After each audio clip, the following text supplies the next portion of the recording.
It's time for the 49ers Rush podcast.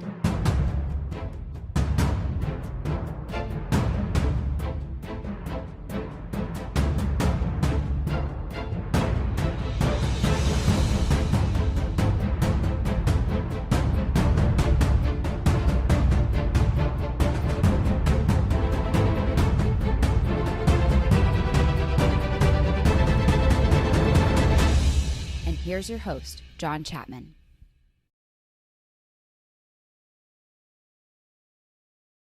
Welcome to another episode of the 49ers Rush podcast. I'm your host, John Chapman, and welcome to another Super Bowl edition of the podcast. And today's going to be different. I wanted to take a step back from film. And again, for those of you that listen to me, you know I'm also a teacher in my other life. I teach history, economics, government, different things. But I wanted to go back and remember how special this is. So what we're going to be doing is we're going to take a break from film. I know some people just unsubscribed right there.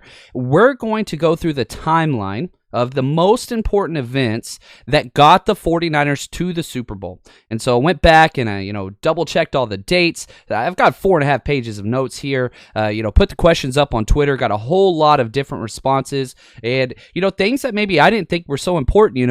Once you put them back in the big scheme of things, there's a lot of stuff that stands out. So we're going to go back to the day, January 6th, 2017, one day after the Falcons lost the Super Bowl. That's where our journey is going to begin. Now, obviously, you can go back to Harbaugh, you can go back to the horrible coaches, all that stuff. I wanted to start this timeline with the day John Lynch and Kyle Shanahan signed their 6-year deals and agreed to come in together. So we're going to start there, and we're going to fly through all the way to modern time. We got a lot of stuff, and we're going to highlight a lot of key points, draft, acquisitions, game points, different things that help us got to where we are. Because, again, if you can't enjoy this now, then you shouldn't be a fan. And in order to know where we are, you've got to look back and see how we got there and be able to replicate that in the future. And there's so many great, crucial turning points that I want to talk about here. It's going to be a lot of fun. And again, if you guys think that I skipped over something or I missed something, please let me know in the comments, which I am sure you guys never hold back. And I don't want you to. I love the blatant honesty. And whenever I make mistakes, call me out. I'm not one of those people with shallow skin. In fact, I kind of like arguing more than anything in the world. Ask my wife. She'll tell you. But anyway, before we jump into the timeline, I do want to make sure if you are heading down to Miami, I want you to be a part of the weekend that the 49ers Rush podcast is coming out. I'm going to be broadcasting live several times in Miami. I want you to come join us Friday night from 4 to 7 p.m. That's Eastern Time at the Playwright Irish Pub. It's on Washington 13th South Beach. Come join us. We're going to have a live Q&A, hang out, get some drinks together, have a lot of fun. That's no cover. And so a big part of this weekend and what I agreed to do was, look, I don't have the money to go to the Super Bowl, but I'm making it happen because this is a dream of mine, and I want to bring you guys with me. And so everything I agreed to do this weekend was for bare minimum prices. I am not looking to make money off this. I want to enhance the experience of the faithful. So Friday night's free. Come up. You got to pay for your drinks, obviously. 4 to 7 p.m. at the Playwright Irish Pub. And then Saturday is going to be an all-day event with Frank Gore. And if you go back to the very first message or comment, whether you're listening on YouTube, Twitch, Periscope, wherever, you're going to see the buyblitztickets.com link. Also, if you're on YouTube, I put it in the comments or in the details already. Click on that. It's $10 to meet Frank Gore. You're partying at one of the VIP spots at the I Love 305 South Beach. It's awesome. It's going to be great. And if you want to buy general admission tickets, use the promo code RUSH, RUSH, and it's half off. It's $5. You get to meet Frank Gore. You get to listen to us broadcast live. It's going to be bananas. So again, those two things, make sure if you know anybody going to Miami that is lucky enough to go, please send them that link. Help us out. We want to have the best time ever and just enjoy the experience because it's going to be nuts. So head over there and do that. And there's so many 49ers podcasts going right now, and I cannot say I'm listening to every damn one of them. I can't stop. This time is awesome. So let's jump in right now. Let's do this timeline. And again, it starts back with January 6th, and not the 49ers. It starts with the Falcons. And the 49ers, there were one of 6 teams that were waiting to hire their coach. There were the Bills, Jags, Broncos, Chargers, Rams, and 49ers. And there were 2 teams that were going after Kyle Shanahan hard, and that was the Broncos and the 49ers.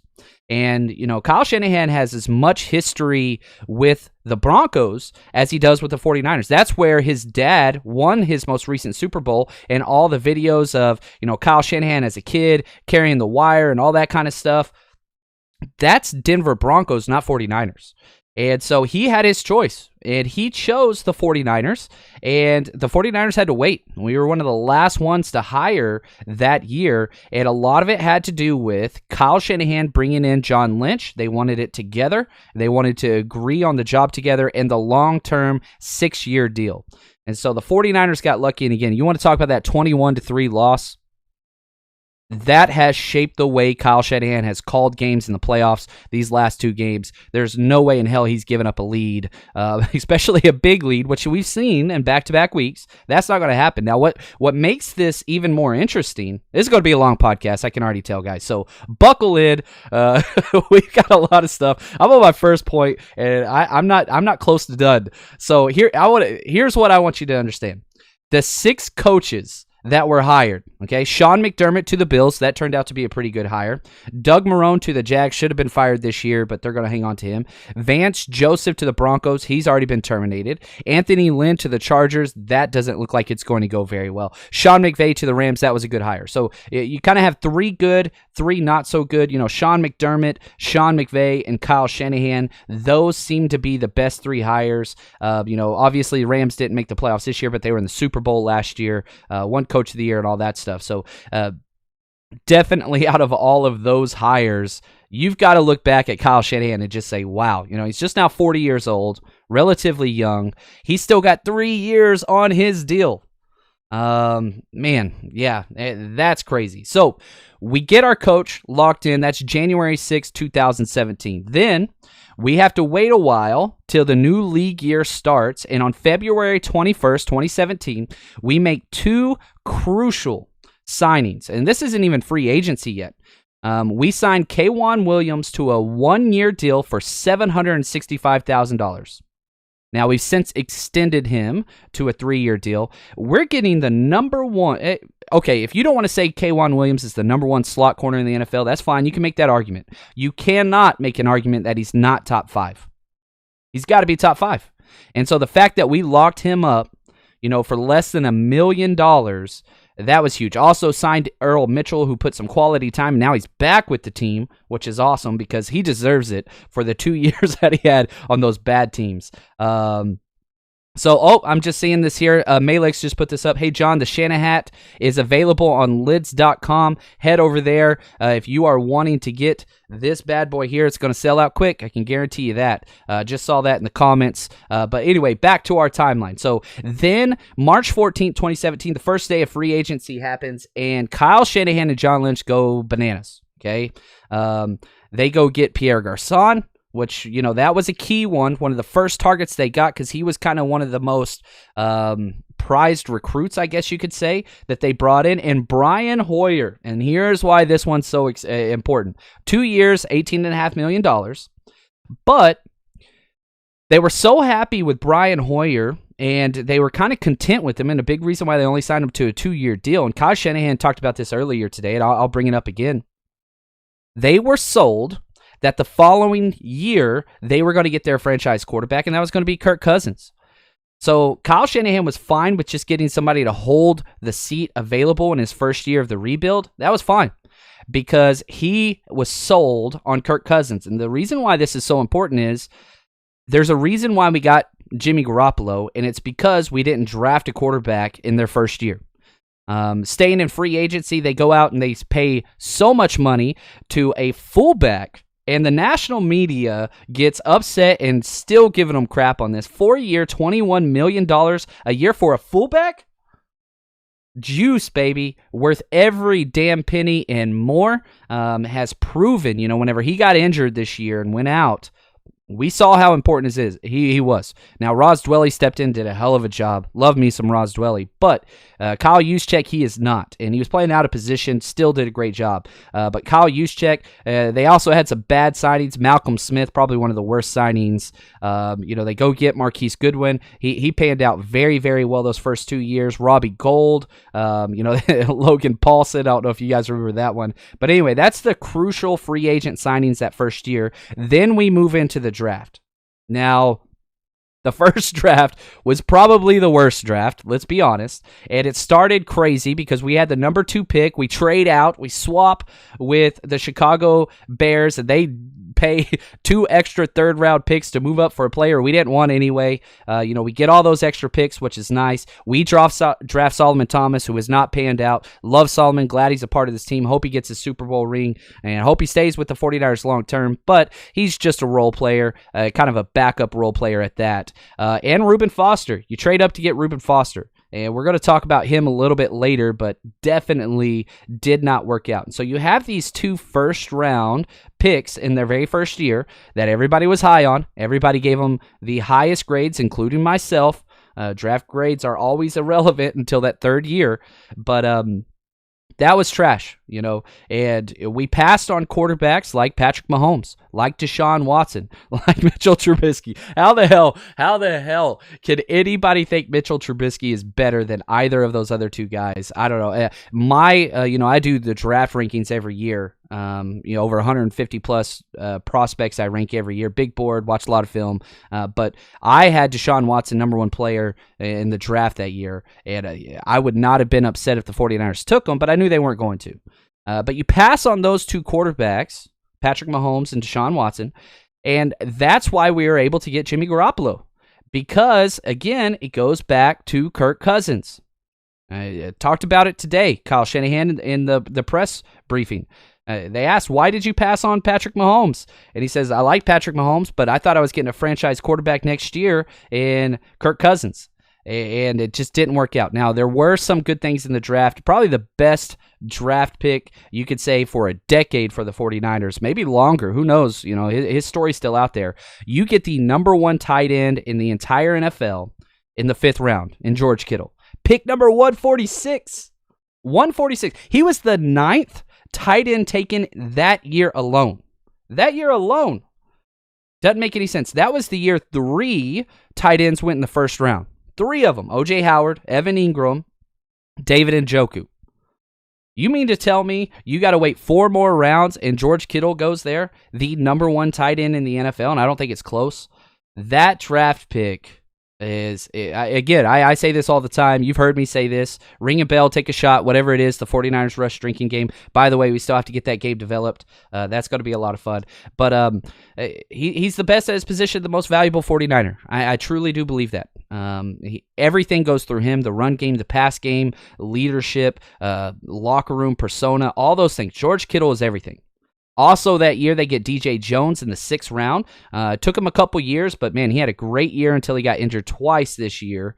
Pick number 198. He's going to be a 49er for a long time. Very excited to have him. Now, then we get the wonderful Halloween, October 31st. Let's get crazy. Middle of the season, Jimmy Garoppolo trade goes down. And this has been well documented from both sides of the Patriots. You got Tom Brady throwing a fit. You got Robert Kraft telling Bill Belichick that we're moving forward with Brady, and they want a Super Bowl after this, so I think they're happy with the deal. But they call up John Lynch, who was denied, and Kyle Shanahan both denied at the scouting combine, tried to trade for Jimmy Garoppolo and tried to trade for Tom Brady. That tells you about the brass that our front office has. They get shut down, not even interested in hearing offers, but Belichick all of a sudden calls up John Lynch and says, hey, will you give us a 2nd-round pick for Jimmy Garoppolo? And Kyle Shanahan said today, we didn't even know it was on the radar. We get a phone call, and 20 minutes later, Jimmy Garoppolo is a 49er. They didn't have time to talk about it. Jed York was in Boston at the time. He gets a phone call, or not Boston, sorry, Washington, D.C. He gets a phone call from John Lynch saying, hey, I think we might be able to get Jimmy Garoppolo. And, you look at what his response was. The owner, Jed York, said, or CEO says, I'll fly to Boston right now. I'll fly there right now. And they said, well, hold on, we'll let you know. They hang up, they call back, they say, let's do it. The deal's done. And just like that, Halloween, which has turned out back-to-back years to be a very important date, you get that pick and you just give up a second rounder. And the 49ers were 0-8 at the point they made that trade. Jimmy Garoppolo comes in middle of the season, learns a whole new offense that he's never worked in.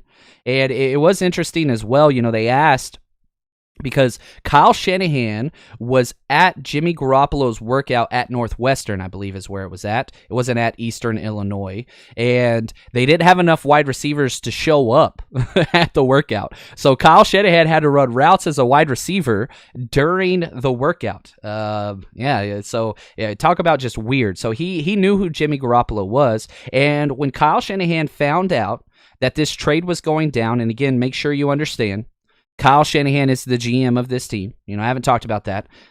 John Lynch is as well, but I guarantee you the decision maker, and it always comes down to, is Kyle Shanahan. There's no doubt about that. But whenever they talked over the trade, Kyle Shanahan said his first response was, damn, this means we're not going to get Kirk Cousins. That's how locked in he was on Kirk Cousins. And the question has been asked, man, again, why not go after guys like Patrick Mahomes, like Deshaun Watson? And the response that, Jed York, whenever he interviewed Kyle Shanahan for the position, Kyle Shanahan said, look, I want somebody that fits my system to a T, just like Matt Ryan.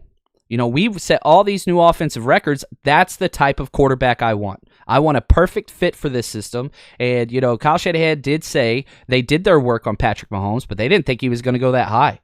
I think it's a testament to, one, Kyle Shanahan's belief in the system, which he should have. But then you look at the pieces that he's brought in, right? C.J. Beathard, you draft him in the third round. He eventually gets in there.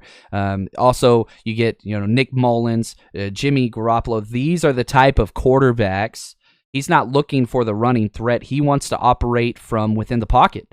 And that's what it is. And so that's awesome. So anyway, you go back out. Jimmy Garoppolo wins the last 5 games in a row, and he comes in one of the best performances ever. We lose to Seattle his game that he's in. CJ gets hurt, and we have to throw Jimmy Garoppolo in. I think we're down like 2-3 scores, and he's got like a minute and a half. He drives the length of the field and scores a touchdown. As time expires, we lose the game.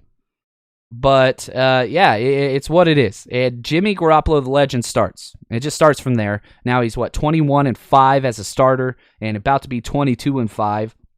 You got to love Jimmy Garoppolo and what he's done. We'll get back to him in a second. Let's continue with the timeline. The season ends. 49ers not happy, but there's optimism because now we have a signal caller for the future. Jimmy Garoppolo's hype's all-time high. Then one of the biggest signings in 49ers history, and I do mean history here, March 10th, 2018, we're in a new year. Richard Sherman, the longtime enemy of the 49ers faithful and everybody, signs a record deal, 3-year deal with the 49ers, and Richard Sherman gets slammed because it was all incentive-laden. 3 years, a ridiculous amount of money. I think it came out to $21 million, and everybody just slammed Sherman. Well, guess what? He's hit every one of his incentives, and the only one he didn't hit was playing time this year, and the 49ers waived that to pay him off because the 49ers are a first-class organization. I love that. They want players that bet on themselves, and then they're going to pay them off, and that's huge. That is huge. And so Richard Sherman, love that he is part of it, put up one of the best years of any cornerback in the NFL. He did miss a game and a half, but that's what it is this year. Anyway, now let's move forward to the draft in 2018. Not a great draft again. The first draft was not good, but you had Kittle and DJ Jones, so that was nice. A lot of misses. Second draft, 49ers go crazy. They trade. First they draft Mike McGlinchey, number 9, a left tackle, which nobody saw. Nobody saw that coming. And then we trade, Trent Brown, to the Patriots. And a big reason, again, why so many trades happen between us and the Patriots. Jed York has said, they're no nonsense, and so is Kyle, and so is John. They're not finagling. They're not doing that. We want this for that. Are you down? Okay, cool, deal done. That's it. It's not a 20-minute negotiation. It's, I'll give you this for this. Yes or no? Cool, peace, done. And, we've seen so many trades take place. I wonder how many trades haven't. Because, it's one of those things. It's the iceberg. You only see 10%, but there's a whole bunch of stuff underneath that we haven't seen. And I think that applies. But you get Mike McGlinchey, who is just, he's going to be there for over a decade at right tackle at the 9th pick. And we got lucky there, too, because we had the same record and opposing winning percentage, strength of schedule, with the Raiders. And we had to flip a coin. We win the coin toss, and we get Mike McGlinchey. Then they're after us, and they wanted a tackle, too. They have to trade out because it just didn't work out well, and they go and draft, their left tackle out of UCLA, who's he's not been good. I'll use the word. Y'all ready for this? The big A word. Abysmal. He's been abysmal. So we get the better deal there. And that's not we're going to talk about the Raiders again in the next draft because we screw them over again. Luck was on our side. But we also get Fred Warner in the 3rd round, pick number 70. Fred Warner is an all-pro level linebacker. He got 6 all-pro votes this year, and he is just getting started. And you look at what's happening to the linebacking world out there, with Kuechly gone, who, his reputation alone, he's played at such a high level. But yeah, there is a spot to be had. And I think we're going to look back at this linebacking group, and there's a lot of talent there. Roquan Smith, Leighton Vander Esch, we'll see what happens with his health, and Fred Warner. But there's no doubt, if you were to redraft right now, Fred Warner is a top 10 pick. I think Mike McGlinchey is a top 5 pick, and Fred Warner would be a top 10 pick in that draft. And you got both of them, which was just huge. That was awesome. And the linebacker depth is built at that point. And, still at that time, we still have Reuben Foster, but not for much longer.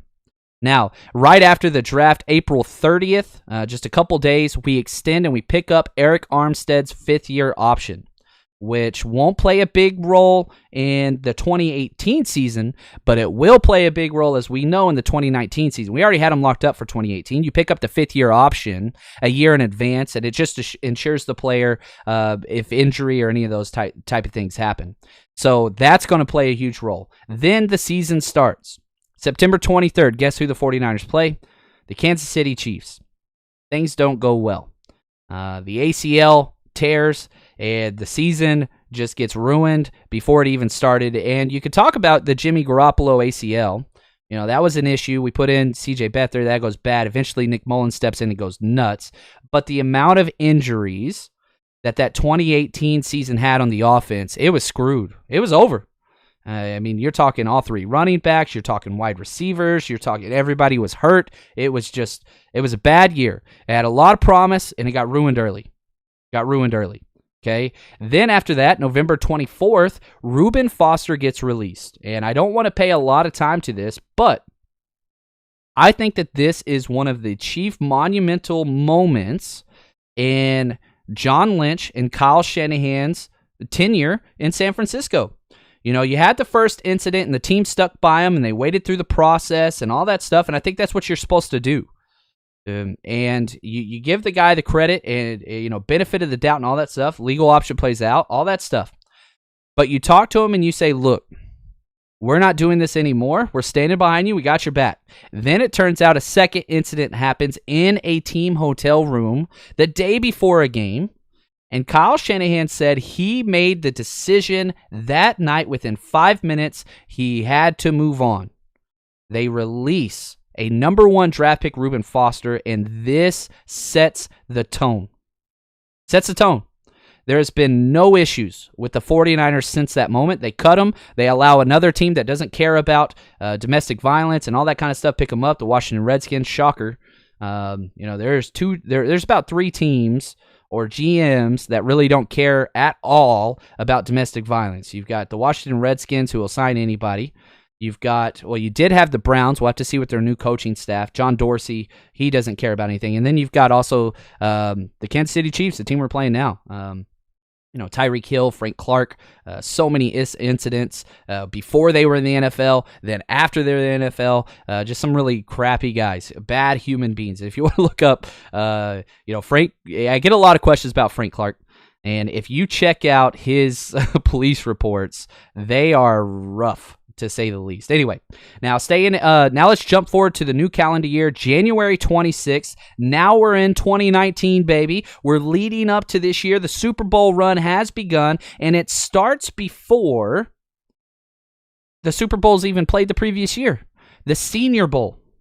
January 26th is the Senior Bowl 2019, and Kyle Shanahan and the 49ers coaching staff is coaching their butts off, learning all these new players and these rookies, and boy, does it pay dividends, because they go get so many guys that they had there, and it was awesome. It's such a great job. Then right after that, March 12th, the D Ford trade comes down. We give up a second-round pick for the Chiefs pass rusher, who, guess what, gets to play the team that traded him away. So excited about that. D Ford is a difference maker. We're paying premium for him. I get that. But that pick, here's the deal. They haven't even used the pick yet, because we traded that bad boy away. That's next year's pick. We're talking about pick 64. So you mean to tell me we gave up the 64th pick in the upcoming draft for D Ford? Oh, yeah. I love that. No problem with that whatsoever. Then we go out and we sign Quan Alexander, and everybody says we overpaid. Legendary son. Welcome, Quan. Man, he's amazing. Then probably one of the fan least favorite moves, we re-signed Jimmy Ward. We went through the 5th-year option. He was done with that, injured all 5 years of his career. They go out and they pay decent money for Jimmy Ward. He gets injured twice in the preseason, and everybody's stupid hire. He comes back and misses the first 2 games. It has just been lights out. One of the better safeties in the NFL. Finally got to play the position that he wanted to play, which was key. Then we move into the 2019 draft, okay?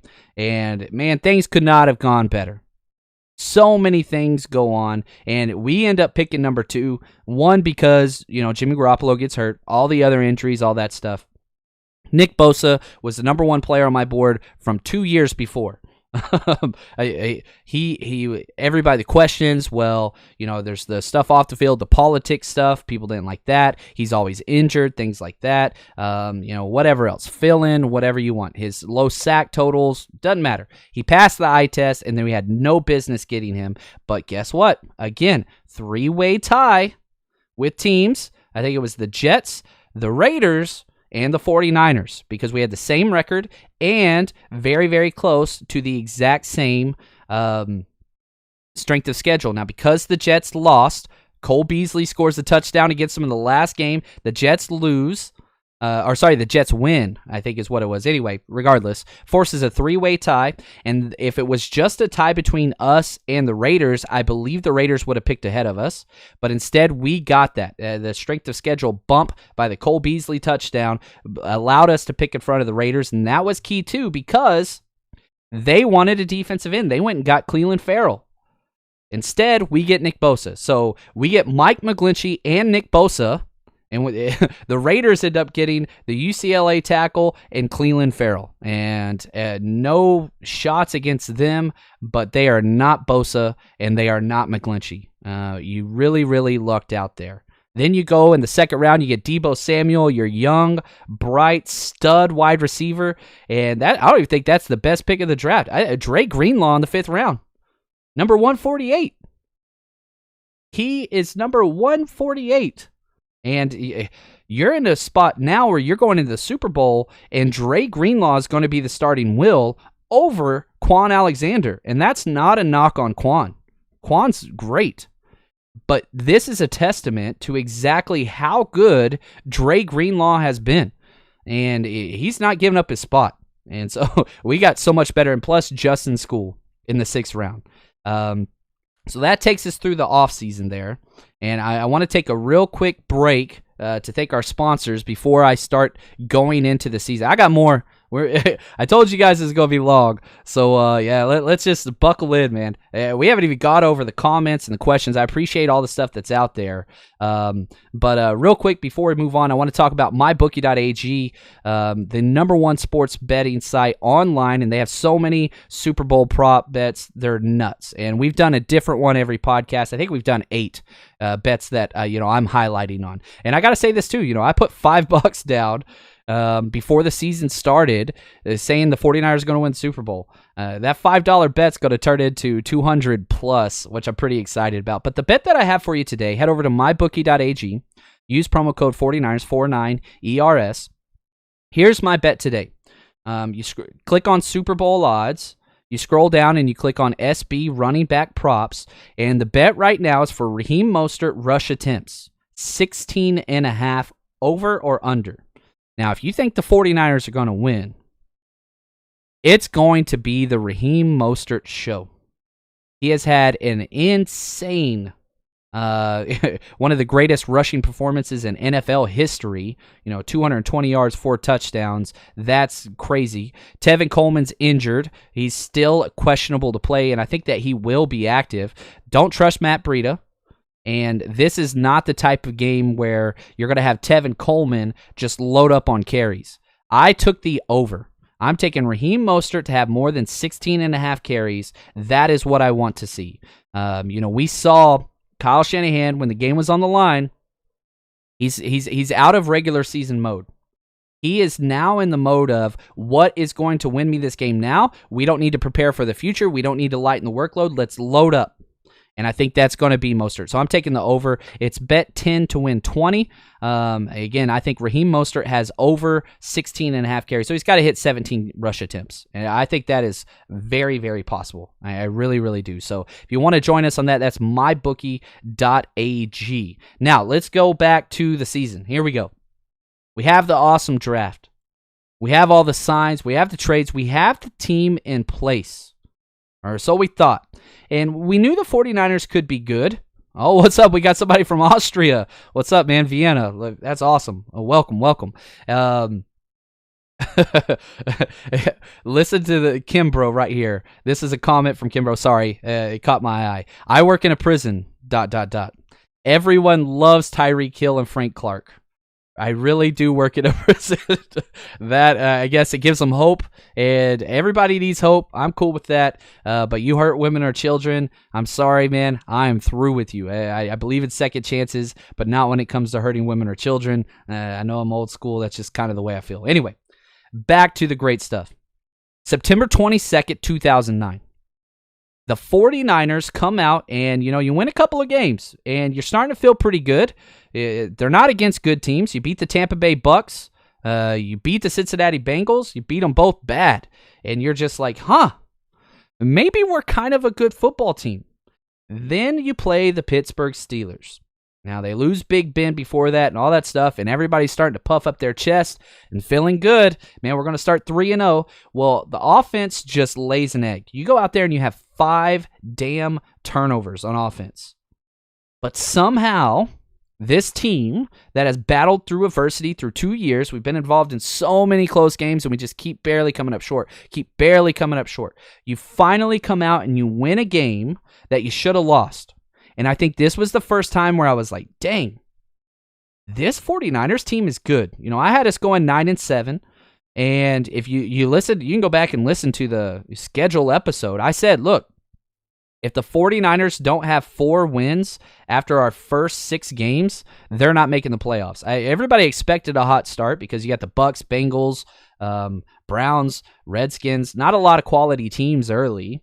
And, to jump out to a 3-0 lead, undefeated, that's awesome. But to overcome a 5 turnover game and find a way to win. And you want to know how long ago that game was?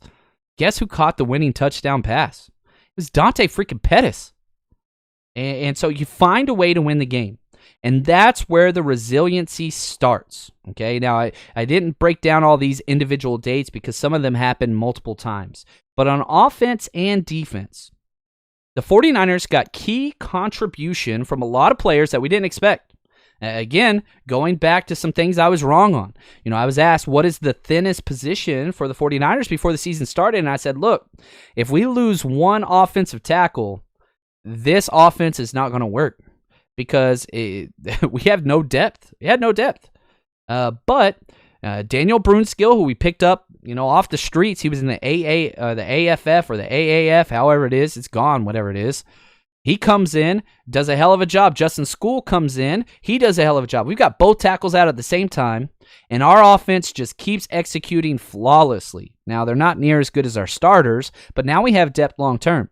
The center, staying with the offensive line. Western Richburg goes down. Everybody's, oh, man, can our offense operate? Because here's the deal. In the Kyle Shanahan system, the center and the two tackles are the most important spots. Guards, not so much. But that was huge. Garland steps in, and we haven't missed a beat. Raheem Mostert, Matt Breida. Raheem Mostert was the fourth or third running back when the season started. Now he's about to get paid. He's got one more year under contract, but he has earned himself a big deal. Ross Dwelley steps in for Kittle when Kittle goes down. He steps in for Juszczyk when he goes down. The offense, so resilient. Defense, same thing. Manuel Mosley comes in injured for Akello. Plays great. Then he comes in later on in the season for Sherman, builds up all those snaps, and then he finally takes over the starting job, gets an interception in the freaking championship game. Are you kidding me? He intercepted Aaron Rodgers in the NFC championship game. Undrafted free agent from a year ago. Nuts. Tavarius Moore starts the first two games for Jimmy Ward, does a great job. So now we got depth at safety. We've got depth at corner. So many guys have. DeMontre Moore steps up at the defensive end position. Then he gets injured. Julian Taylor steps up. Marcel Harris, the other safety position. So many guys that were not starters. That's 5 on offense and 5 on defense I just named. And I'm leaving guys out. There's more. There's more. It just great stuff is happening. The depth that, all the snaps that people got whenever they shouldn't have been playing the year before, but we didn't have the depth, and it's what it is. But now the depth in the youth is developed. They have experience. We all across the team. It's hard to find one position outside a wide receiver that you don't have depth and you don't feel comfortable at. As things move on, we get into October 13th. Go into Los Angeles, what is up, and destroy the Rams in their house. That was such a fun game. You had Rams fans, which I don't know if that's really a thing. Rams fans is kind of an oxymoron, but what happened was they were leaving the game in the third quarter, and the ones that stayed all left in the fourth quarter with about 5 minutes left because they had no hope. Would they go 0 for 13 on third and fourth downs that game? You just shut down the defending Super Bowl champs, and at that point, you look at that game with the Rams, you're 5-0 now. Now it's a for real thing. Now it's real. And then you improve your team. October 22nd, you go out and you trade for Emmanuel Sanders. You give up a third and fourth round pick right before the trade deadline for Sanders, and you get back a fifth. Emmanuel Sanders has been huge. Now, he has disappeared in the second, third quarters, but he brings legitimacy and consistency for a wide receiver core that is very inconsistent. Awesome. Things are looking great. Then Halloween comes around. Play those damn Cardinals. We're going to be battling those guys for a long time. Freaking Kyler Murray and all that stuff, whatever. Quan Alexander tears his pec. Doom and gloom. This is not good.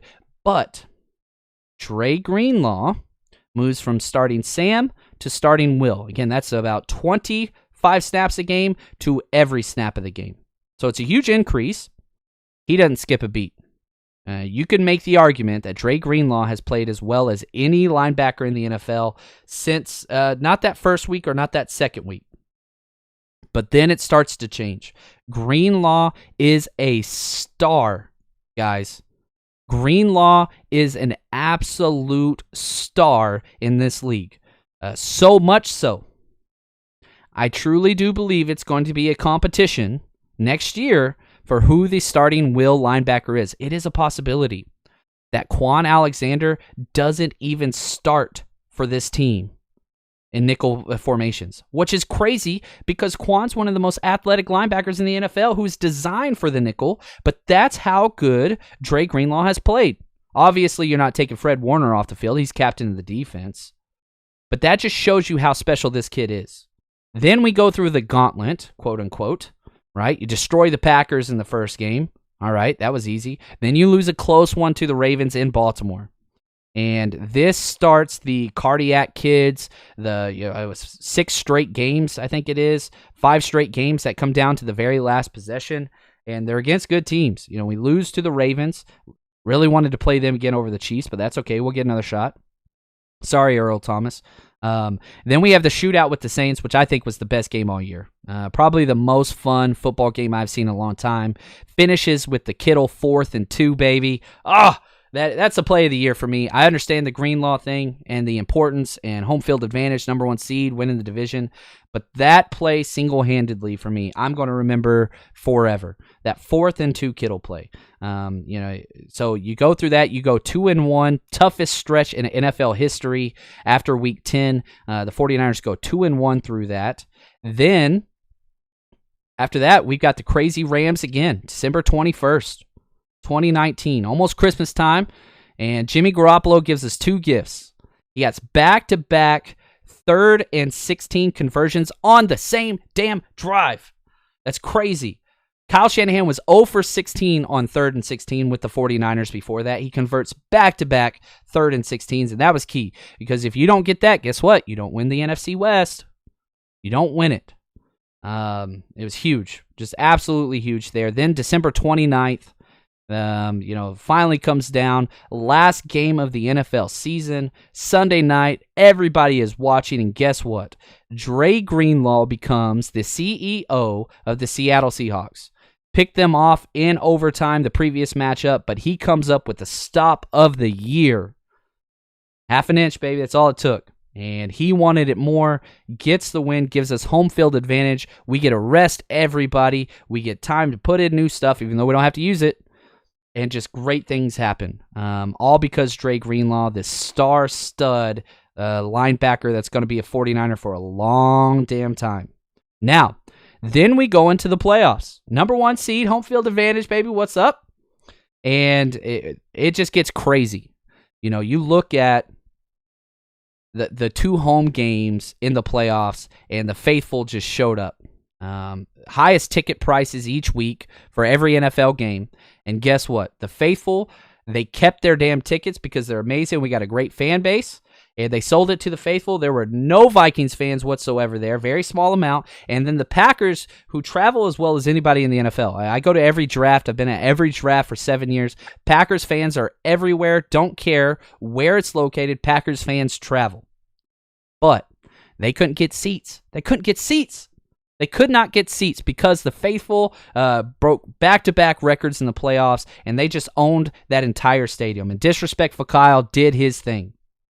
47 rush attempts for 186 yards and 2 touchdowns versus the Vikings. Same thing next week. 42 rush attempts, 285 yards and 4 touchdowns versus the Packers. Ran both teams straight out of the building. You watch both those games, they were over in the third quarter, and it wasn't close. Minnesota Vikings completely shut down. Green Bay Packers got some life after halftime, but the 27-0 deficit, it's hard to come back from that. That's not easy. And it didn't go well. And that's where we're at today, baby. Hopefully you enjoyed that timeline. Man, that was fun. Took a lot of time. Appreciate all the Twitter help. People telling me what should have been on there. Let me know what I am missing. If I missed anything on there. But I think we got it all. I really, really do. And so a couple things real quick before we jump off. I just want to say thank you guys again for all the support this crazy year. And, I'm not going anywhere. You guys, please make sure you subscribe wherever it is you are listening. And again, when the season's over, I'm going to be broadcasting from Miami, as we said. Please join us Friday, Playwright Irish Pub, 4 to 7 p.m. And Saturday, make sure you go to the link. It's the first comment on here. Also, it's in the description. Click on that link. It's $10.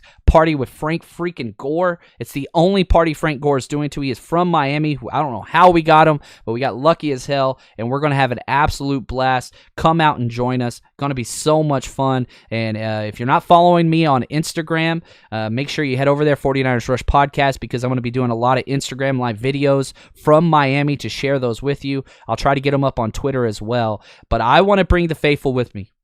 That's the plan. And we got people from Austria and Australia. Freaking love it. Appreciate that. It is awesome, man. I am so excited for what is set up for this 49ers team. Really, really am. So pumped. And again, just can't say thanks, guys, enough. Really do appreciate all the support. Before I jump off, I do have to thank our last sponsor of the show today. You guys know it. BlueChew.com, baby. Let's get those comments going. BlueChew.com. Head over there. Blue like the color chew. This is the edible version of the same active ingredient that is found in Viagra and Cialis. And if you need a little bit extra help in the bedroom, guess what? BlueChew.com's got you.